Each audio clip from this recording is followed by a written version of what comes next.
रूस और यूक्रेन के युद्ध को लेकर नाटो का एक बड़ा ऐलान।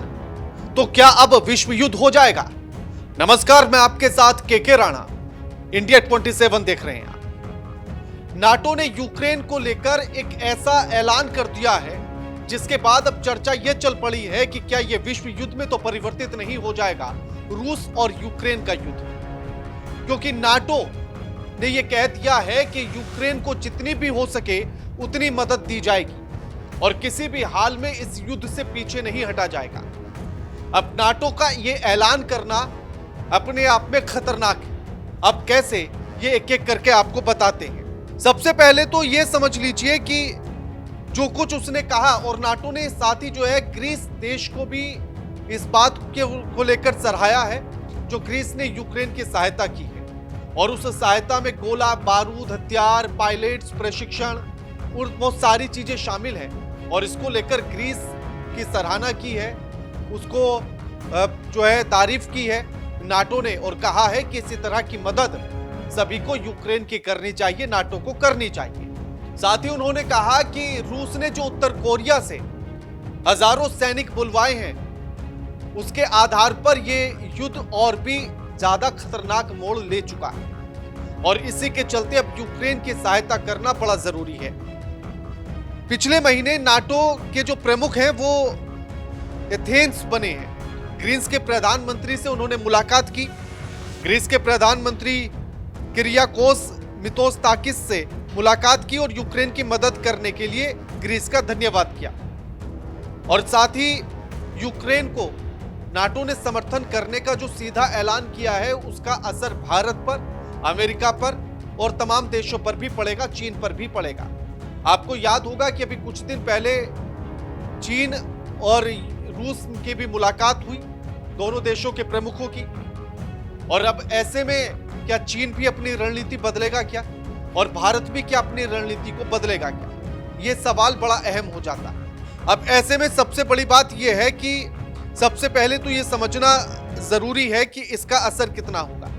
नाटो की शुरुआत 12 देशों के साथ हुई थी, उसके बाद इसका विस्तार हुआ तो रूस लगातार इस बात के विरोध में रहा कि नाटो का विस्तार ना किया जाए, यूक्रेन को उसमें शामिल ना किया जाए। लेकिन उसके बाद भी यूक्रेन के शामिल होने के रास्ते खुलते हैं और उसी बात को लेकर यह युद्ध शुरू हो जाता है। वैसे तो युद्ध पहले से चल रहा था, लेकिन वो गुपचुप तरीके से था। 2022 में ये एक विभीषक युद्ध के तौर पर सामने आ जाता है, विनाशकारी युद्ध के तौर पर सामने आ जाता है, जब रूस यूक्रेन पर हमला कर देता है। जबकि 2016 के आसपास से ये युद्ध चल रहा था, जब क्रीमिया पर कब्जा कर लेता है रूस, तब से।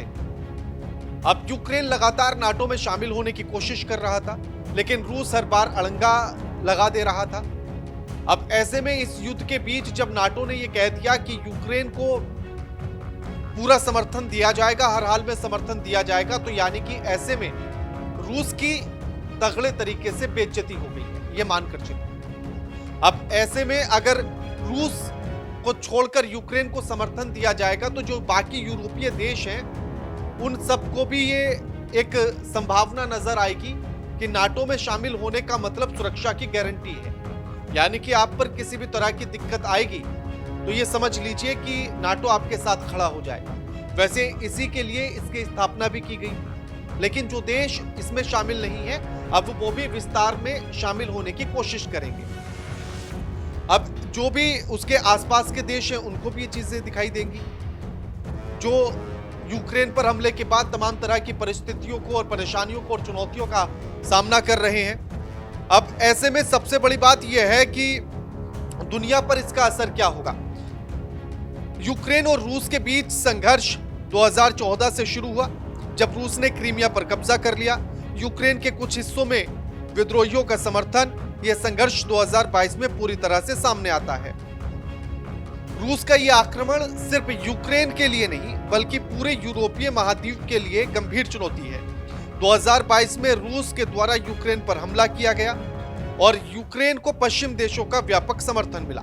समर्थन में सबसे प्रमुख भूमिका नाटो की रही, जिसने यूक्रेन को सैन्य सहायता, उपकरण और प्रशिक्षण प्रदान किया।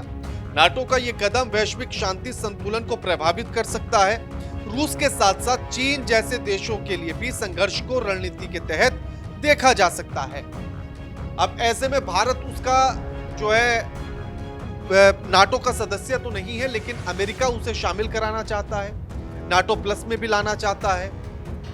अब अगर भारत उसमें नहीं है तो भारत अब अमेरिका के साथ जाए, पश्चिम देशों के साथ जाए या रूस के साथ जाए। चीन के लिए भी वही स्थिति है कि वो पश्चिम देशों के साथ जाए, नाटो के साथ जाए या फिर रूस के साथ जाए।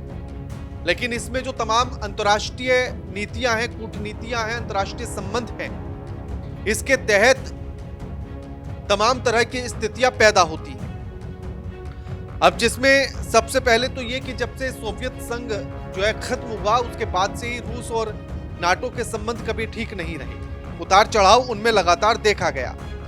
अब ऐसे में अगर पूर्ण रूप से समर्थन की बात करता है तो रूस को अपनी सुरक्षा की चुनौतियां हो जाएंगी, क्योंकि नाटो के अगर सारे देश या मैक्सिमम देश यानी कि नाटो अगर यूक्रेन के साथ है तो रूस को अपनी चिंता सताना लाजमी है। अब ऐसे में रूस अपनी ताकत बढ़ाने के लिए और तमाम रणनीतियां बदलेगा। उससे क्या होगा कि एक नई शीत जैसी स्थिति उत्पन्न होगी, जिससे दोनों देशों के बीच सैन्य संघर्ष के अलावा कूटनीतिक और आर्थिक संघर्ष भी बढ़ सकते हैं। वैश्विक सुरक्षा को इसका खतरा हो सकता है। नाटो का खुला समर्थन यूक्रेन के लिए नहीं बल्कि पूरे यूरोप और उससे बाहर के देशों के लिए भी खतरनाक हो सकता है। रूस की प्रतिक्रिया और युद्ध में भागीदारी को देखते हुए यह संभावित रूप से एक विश्व युद्ध की ओर बढ़ सकता है। अगर नाटो ने यूक्रेन को अपनी सुरक्षा की गारंटी दी तो रूस से सीधा सैन्य संघर्ष संभव है। ऐसे में यूरोपीय देश, अमेरिका और रूस के बीच लड़ाई हो सकती है। और अमेरिका जिस तरह से पहले से समर्थन दे रहा है तो तनातनी पहले से है, अब नाटो भी देगा तो सीधे तौर पर अमेरिका और रूस की लड़ाई हो सकती है।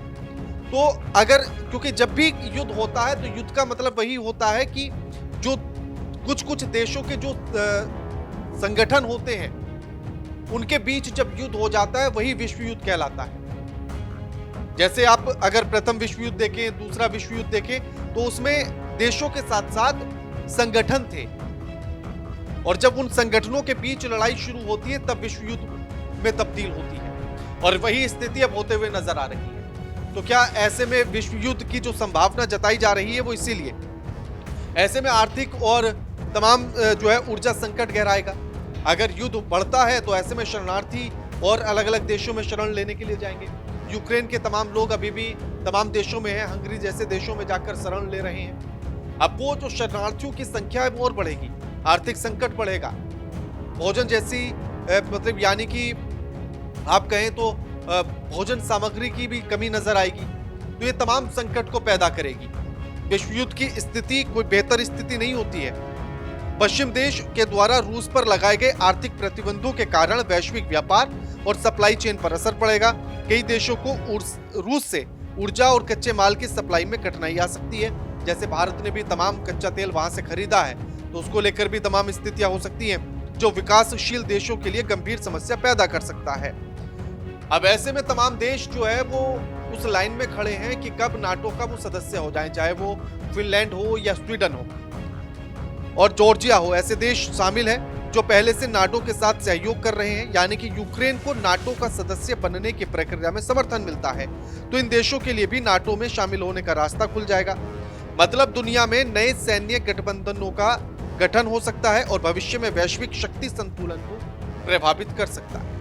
अब नाटो का जो ये समर्थन है इसलिए खतरनाक माना जा रहा है कि ये विश्व युद्ध को की स्थिति को पैदा कर सकता है, वहां लाकर इस युद्ध को खड़ा कर सकता है। जबकि बात इस पर होनी चाहिए कि इसे कैसे खत्म किया जाए, शांति कैसे बहाल की जाए और युद्ध के निपटारे पर बात होनी चाहिए। लेकिन इस पर पहल होती हुई नजर नहीं आ रही है। ट्रंप की जीत के बाद इस बात को माना जा रहा था कि शायद वो युद्ध खत्म हो जाए।